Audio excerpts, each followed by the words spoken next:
నేను రీసెంట్ గా మంగళగిరి పానకాల లక్ష్మీ నరసింహస్వామి వారి గుడిని అయితే వీక్షించాను. ఈ గుడికి నేను మొదటిసారి వెళ్ళాను. ఇక్కడ చాలా ప్రత్యేకతలు ఉన్నాయి. మన దక్షిణ భారతదేశంలో అతిపెద్ద 153 అడుగుల ఎత్తులో ఒక గోపురం ఉంది. అది మన మంగళగిరిలోనే ఉందన్నమాట. ఇక్కడ లక్ష్మీ నరసింహస్వామి స్వయంభూగా వెలిసారని ప్రతీతి. అంతేకాదు ఈయన భక్తుల కోరికలను ఆపదలను తీర్చే స్వామిగా నానుడి ఉందన్నమాట. ఇది చాలా పురాతనమైన ప్రాచీనమైన గుడి. ఇక్కడ లక్ష్మీదేవి తపస్సు చేయడం వల్ల ఈ కొండకి మంగళగిరి అనే పేరు వచ్చిందంట. ఇక్కడ నిత్యం అన్నదానాలు పూజలు జరుగుతుంటాయి. ఇక్కడ దర్శనం చేసుకొని మనం కొండ మీదకి వెళ్తే అక్కడ పానకాల స్వామి గండాల స్వామి ఉంటారు. పైకి వెళ్ళడానికి ఆటోలు ఉంటాయి. అప్ అండ్ డౌన్ 50 రూపీస్ చొప్పున తీసుకుంటారనమాట. పైన నిత్యం బెల్లం పానకం నైవేద్యంగా సమర్పిస్తారు.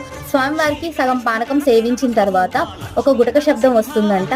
మిగిలిన సగం మనకిస్తారు. ఇక్కడ నిత్యం పానకం సమర్పిస్తున్నా గానీ ఈగలు గానీ చీమలు గానీ ఉండవు. పైన గండాల స్వామి దీపంతో వెలుగుతుంటారు. వీడియో నచ్చితే